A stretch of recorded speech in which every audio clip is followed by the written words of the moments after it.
From there, Ajahn Chah carried on walking, and he came to a very suitable place, quiet, not too far from the village, not too near, and he started meditating from early evening after he'd taken his bath, and by about 11 o'clock at night he'd been walking meditation for quite some time, and about, I think, going to have a rest. As usually monks would, say, sleep between, say, 11 and 3, something like that.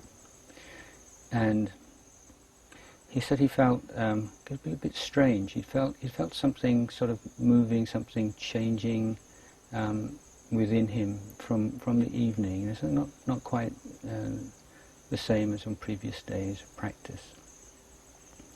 And he decided to have a rest, and just as he laid down, put his head onto this little pillow,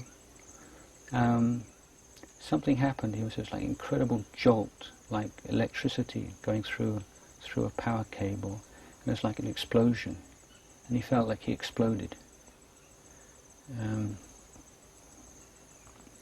Now, sorry, I'll just go back prior to that. While he was sitting, one of the experiences he had in meditation, which led up to this, I'm sorry I missed this out, was that his meditation was of a strength that there was some kind of a party on in the village, some kind of music, and he realized that in the meditative state, he didn't hear anything. He was completely aware, bright, sharp, one-pointed, but he couldn't hear anything outside.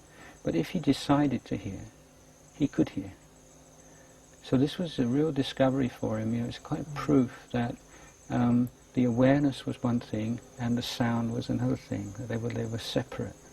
Like the mind, the sense of knowing, and the mental state or the mental activity were experienced as being separate. And this was a real discovery for him. And so, as I said, at about 11 o'clock, he lay down and he exploded. And it just went into another realm of nothingness, space. And this was completely automatic. He didn't do anything. It just happened.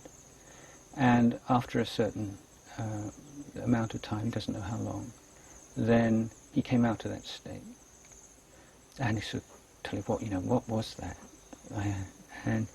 And Ajahn Chah would often talk about his experiences and relate them in the form of kind of inner dialogue that he would have. One voice would say, "What's that?" And then the other dialogue would say, "It's this." Or they would have an argument or a discussion about things, and that seemed to be the way his mind worked. And so he said, "What was that?" And the other voice in his mind said, "It's just a natural phenomenon. You don't have to worry about it. It's just what it is." And so that enabled his mind just to calm down. And then the same thing happened again, but this time even more profound, and it seemed to last for a longer period of time. And he came out of that again, and once more just exploded, just suddenly projected into this new realm, new universe of emptiness, nothingness, but full of awareness, not kind of black and not a black hole, just the opposite. And then he came out after that third time, and he said that was an experience that changed him. That he said after you've been through that kind of experience, you feel a distance between you and people who've never had that kind of meditation, and that you never feel you look at the world in quite the same way as anybody else. So it's a kind of a life-changing experience for him. Now, some people, some monks believe that was his first enlightenment experience. And in one or two books printed in the West, it's presented as that.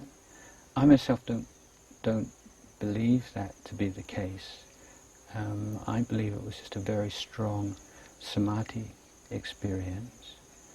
And one of the reasons is because of some of the experiences and difficulties he had after that, but also in his explanation of the experience itself. I don't think it would fulfill the criteria for that kind of breakthrough. But certainly very, very deep samadhi experiences of that do change your whole consciousness of who you are, what the world is, and many very deeply held assumptions are undermined or even destroyed. So he was very strengthened by that, a lot of joy and energy in his practice coming from that.